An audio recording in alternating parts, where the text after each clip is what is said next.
Section 1.6, more graphing of trig functions. And this is the final section of the unit before we take a big unit test. So here we go. Let's finish strong. Why another section on graphing? Remember last section we just graphed y equals the sine of x, y equals the cosine of, or just making sure I said that right. We graphed y equals the sine of x, and y equals the cosine of x, and y equals the tangent of x.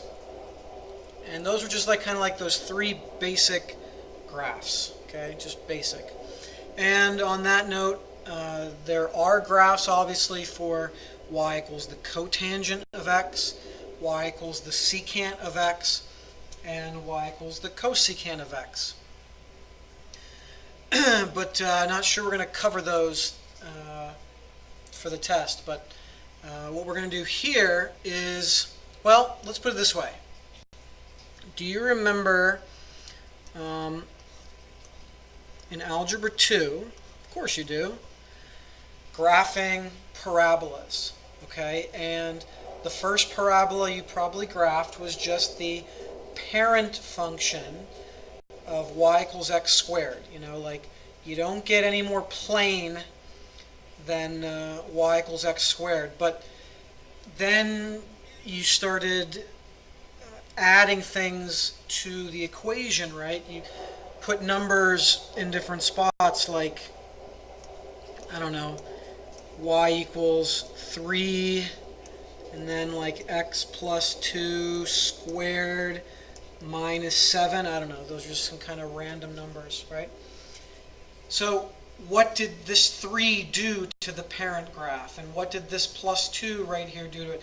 And what did this minus 7? Hopefully you at least vaguely remember graphing parabolas as far as how would this graph with the 3 and the plus 2 here and the minus 7, how would this graph compare to the original parent graph of just y equals x squared, right? And I just want to point out that you may have seen something like this.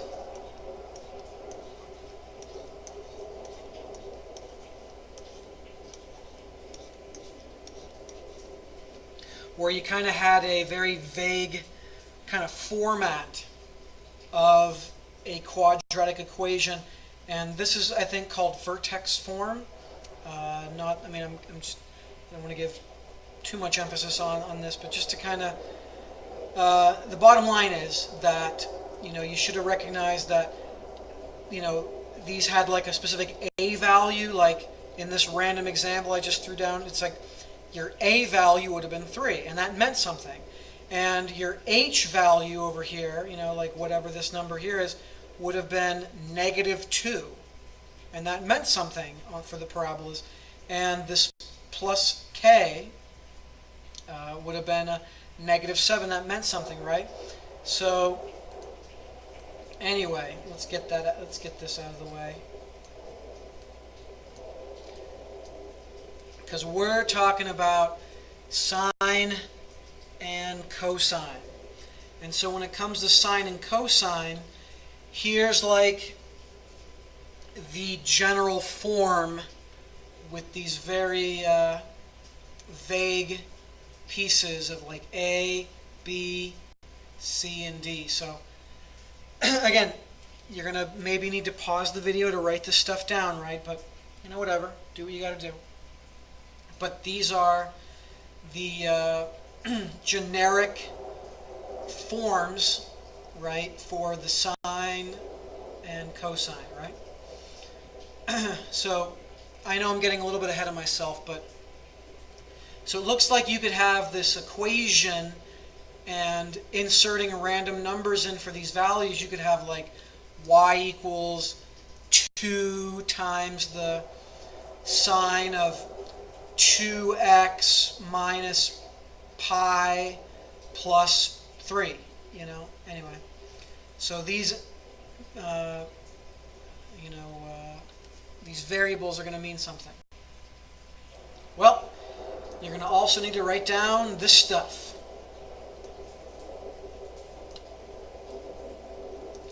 And as you write this down, and again, maybe even need to pause the video for a second to give yourself time, but the amplitude is essentially whatever the absolute value of this number would be.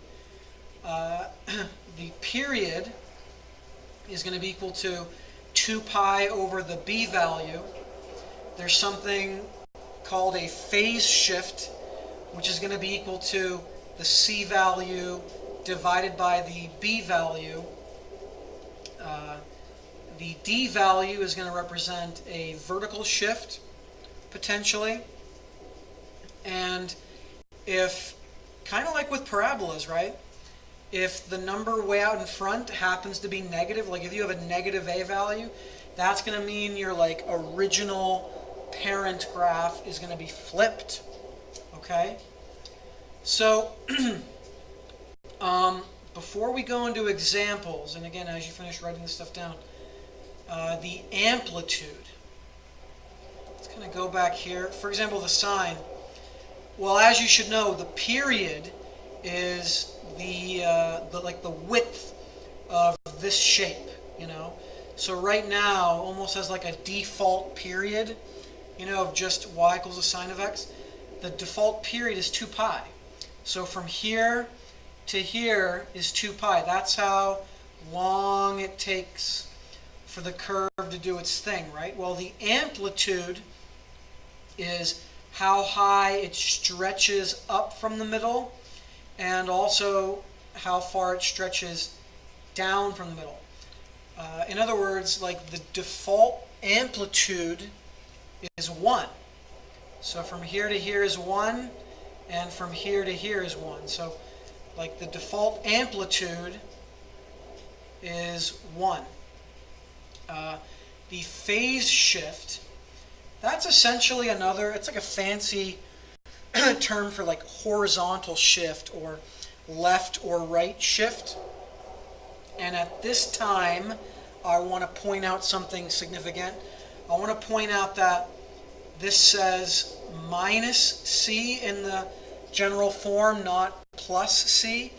So that's going to come into play later, you know, just so you want to definitely make note of that, that it's bx minus c, not bx plus c, when we're pointing out our c value and our b value, and whether we shift as a phase shift, whether we shift left or whether we shift right.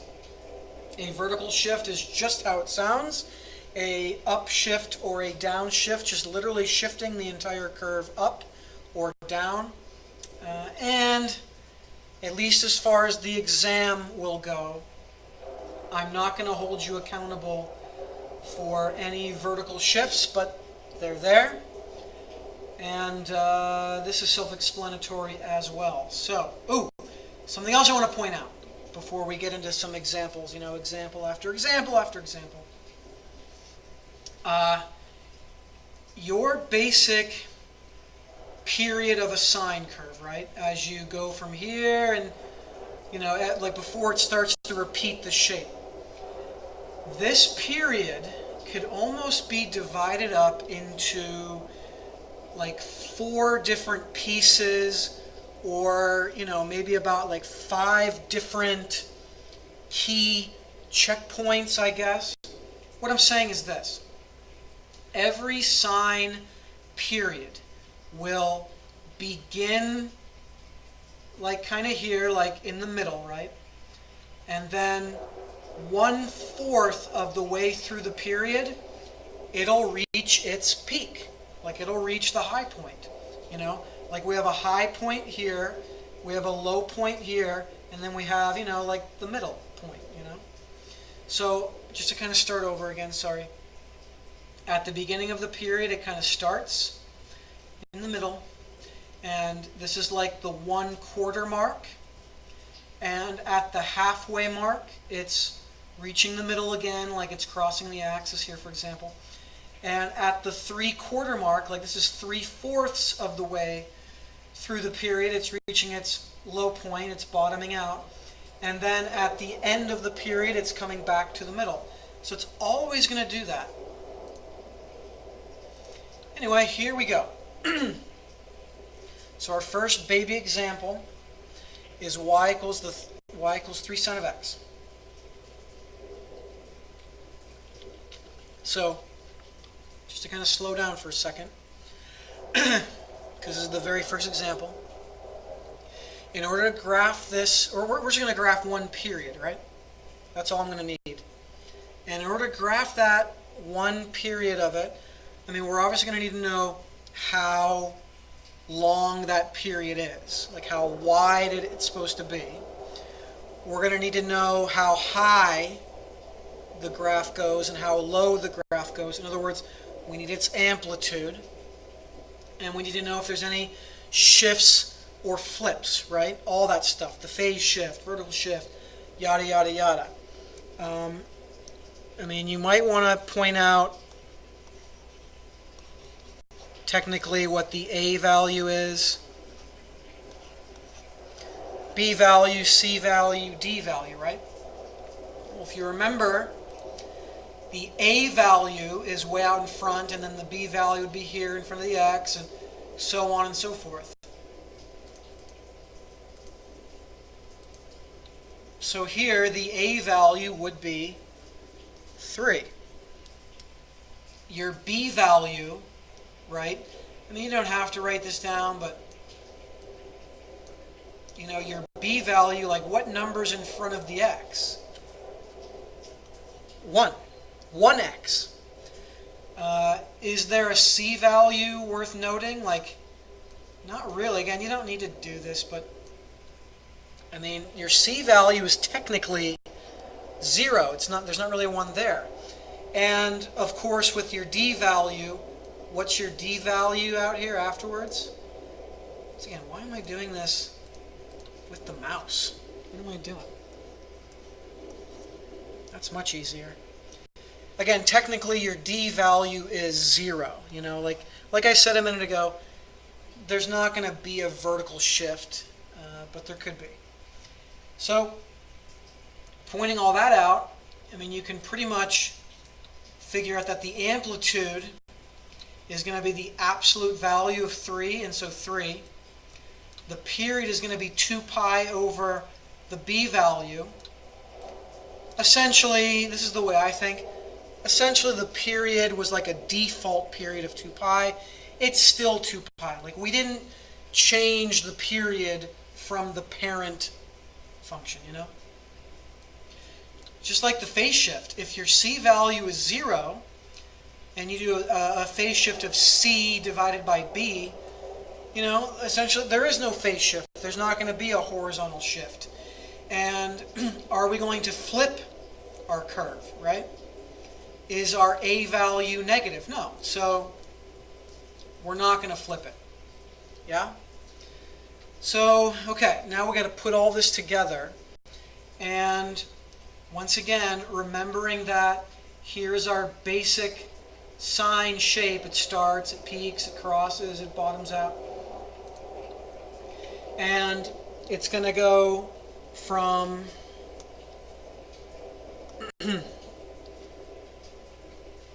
from here.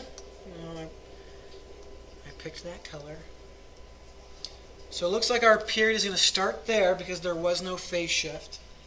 And since our period has a length of 2 pi, it looks like our starting point is basically the same as our phase shift. That's going to be a common theme, okay, going forward. Our phase shift, PS, is basically our SP starting point. So our PS is basically our SP, our phase shift is basically our starting point. And that means our period is going to go all the way, and our ending point is going to be at 2 pi. And it's pretty easy to divide this window, this period, up into fourths. You know, half, and then half again. And now we can basically, by thinking about how the amplitude is what it is, and that we're not flipping it, and what the sine curve looks like, we can essentially sketch this graph. So let me go to blue. So at the start of the period, that's where our sine curve is. At the 1/4 mark, where is our sine curve? It's at the peak, which we know is at 3 because of the amplitude. So that's where it's going to peak. At the halfway point, the sine curve crosses again. At the 3/4 mark, we are now bottoming out at our low point. And at the end of the period, we're back up here. So now we can sketch basically one period, and that's how that works. Moving on. So again, you could literally write out what your A value is, our B value, or C value. But anyway, amplitude. Amplitude is the absolute value of A. What is our A value? What value is out here? Is it 1? No, it's -1. So our amplitude is going to be the absolute value of -1, which is 1. So that's our amplitude. Our period is 2 pi over B. What's our B value? Looks like it's 2. So, hey, it looks like our period changed in a way, like it's kind of a default of 2 pi. Well, guess what? Now it's pi. I guess we'll see what that means in a second. Phase shift, PS. Is there a phase shift? Like what's our C value? Looks like we don't really have a C value worth, talking about. It's basically technically 0. And so, once again, no horizontal phase shift. And again, this is basically the same as our starting point of the period. Are we flipping this? Is our A value negative? Yes. Okay. So, let's put all this together. Our starting point is still 0. There was no phase shift. Guess what? Now our period is going to last. It's going to be as long as pi. Something I'll throw out right now. If you want to include this as an official step that you do,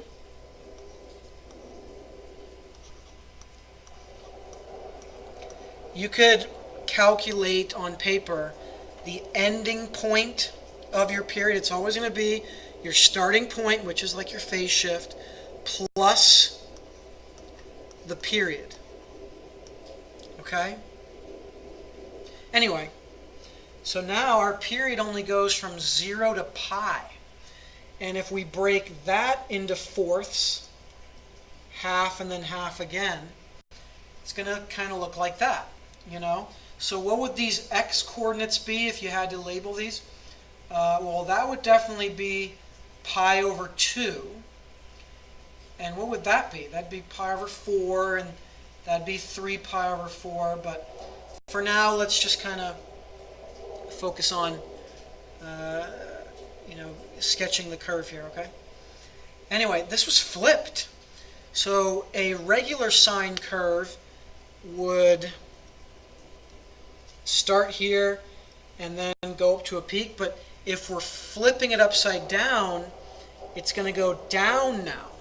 And at the 1/4 mark, we're going to reach a low point. And so remembering that our amplitude was 1, we're going to be going down to -1.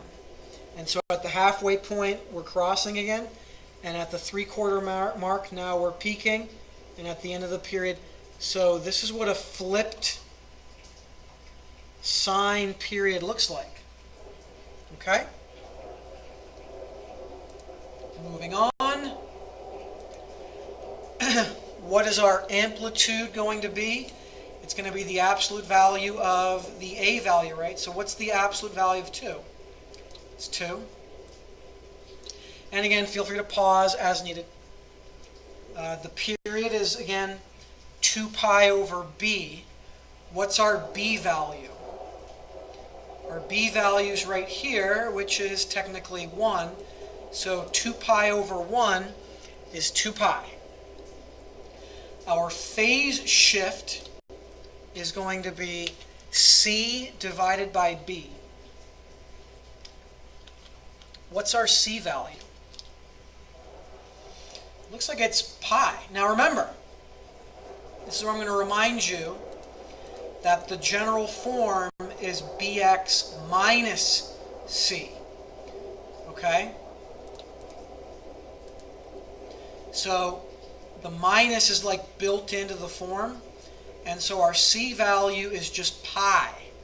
And since our b value is 1, we get a phase shift, or in other words, a starting point of pi. Okay, so we actually are going to do a little horizontal shift. And are we going to flip our sine curve?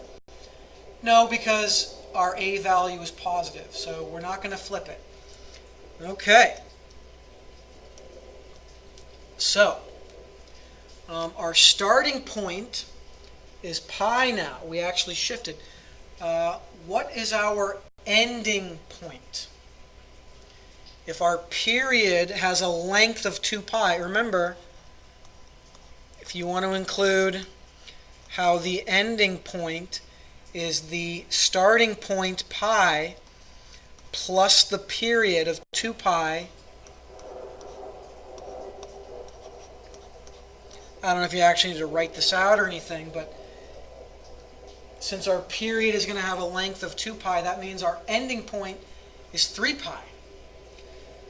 All right, and as always, we're going to divide our period like into fourths so that we can properly sketch out all those key checkpoints. All right, so the amplitude is 2. We're not flipping, and so our basic sine curve, we're still doing sine curves. At the beginning of the period, we're going to be starting there in the middle. At the 1/4 mark, we are peaking. What was our amplitude again? 2. And so we're going to be peaking at 2 and bottoming out at -2. But at the halfway point, we're crossing it at the 3/4 mark. Now we're bottoming out at -2. And at the end of the period, we're back up. So there is one period of that sine graph. Okay? And again, that's just one period. It keeps repeating itself over and over again. Next is this one. -2 times the cosine now of 4x. So we're going to need to remember what our basic cosine shape looks like. But other than that, it pretty much works the same as sine, where the amplitude is going to be the absolute value of A. And so it's the absolute value of -2. So just 2. Our period is still 2 pi over B. What's our B value? It's 4. So 2 pi over 4, which reduces to pi over 2. So there's our period. Our phase shift, or starting point, is going to be C over B. What's our C value? Looks like technically it's 0. And so this one will not have a phase shift.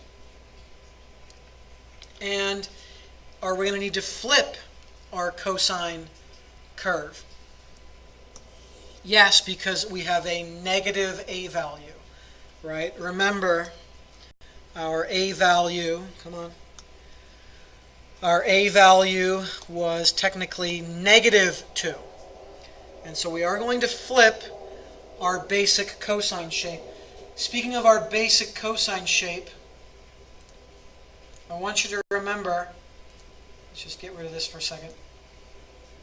The basic cosine shape would begin the period at its peak. And then at the 1/4 mark, it would cross the middle. And then at the halfway point, it'd be bottoming out. At the 3/4 mark exactly, it'd be crossing the middle axis again. And then at the end of the period, it'd be reaching its peak again. So again, it's like you can divide the cosine curve into fourths, right? The exact 1/4 mark, the exact halfway point, the exact 3/4 point, and at the end. So here we go. Our starting point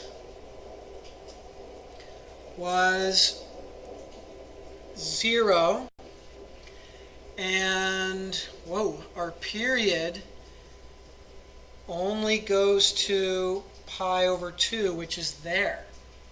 Oh boy. So that's not going to be a very long period, is it, for the cosine to do its thing? So we're going to divide this up into fourths. Oh man. So here we go. Normally, the cosine curve starts at its peak, but since we are flipping it, now we're going to begin at a low point. And at the 1/4 mark, we're going to cross. And now at the halfway point, instead of bottoming out, since we flipped it, now we're going to be at a peak. At the 3/4 mark, we're going to be crossing. And at the end of the period, we're now going to be reaching a low point. So, oh man, here we go, curving it.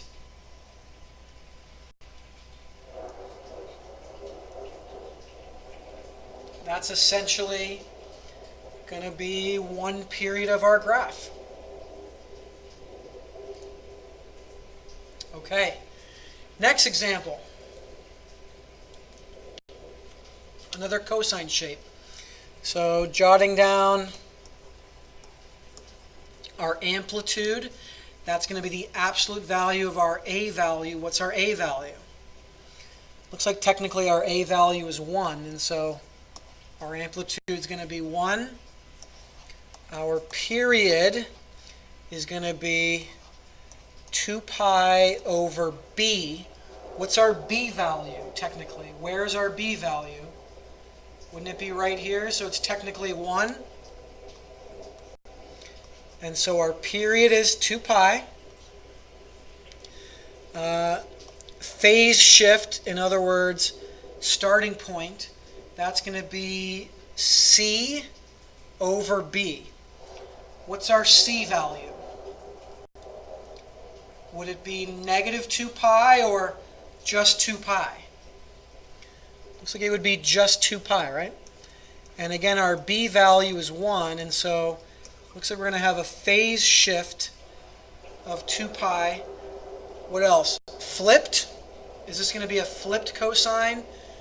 Nope, because our A value way out in front is a positive 1. Okay, so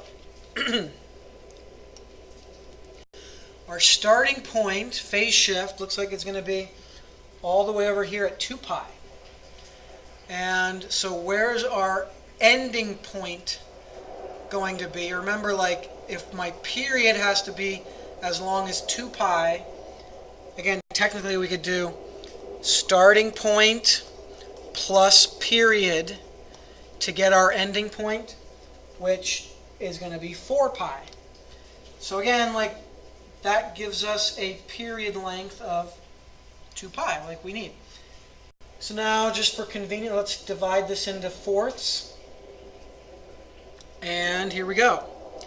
Remember, our basic cosine shape starts at the peak. So here's the beginning of the period. What's our amplitude? 1.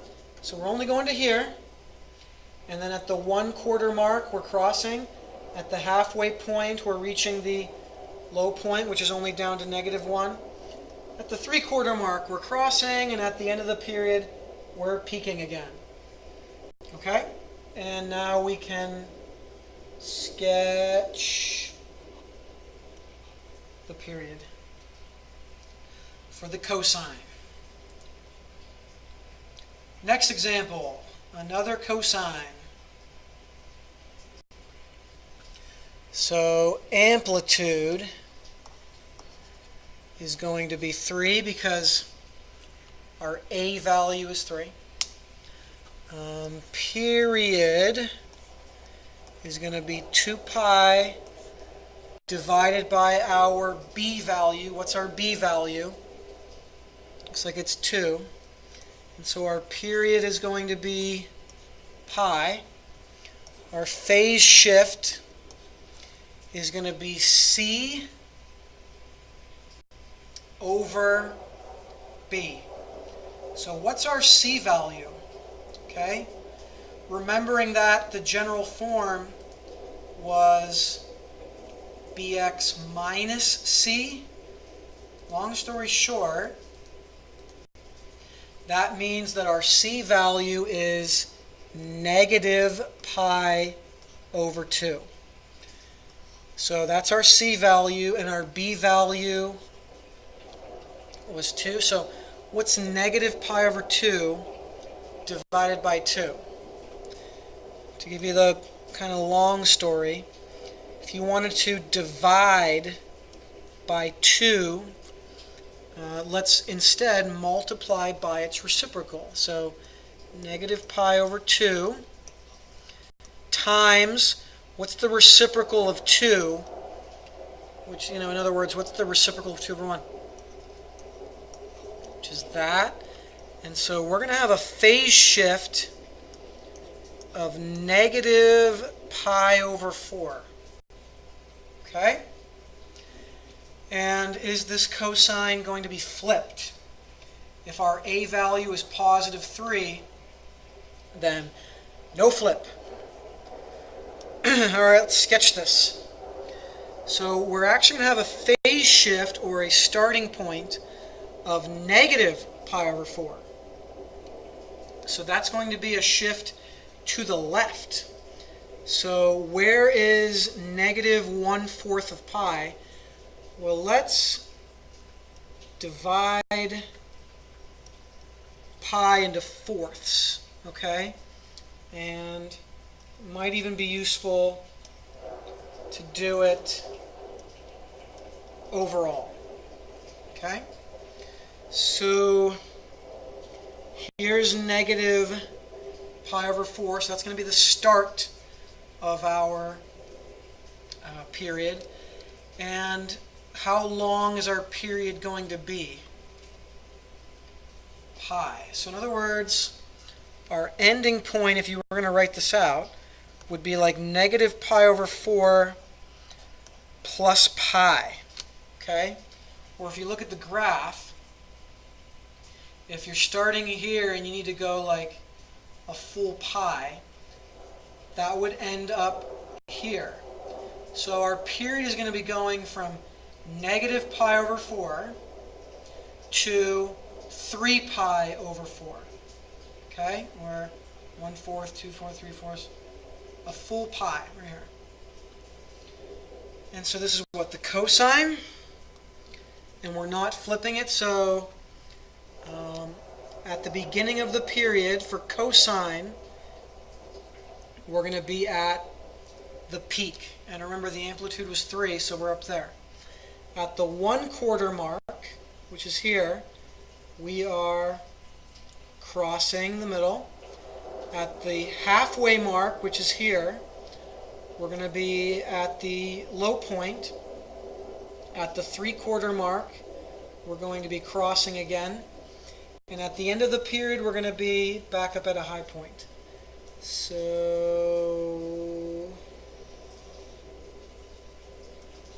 that's one period of that graph. And that's all the examples for now.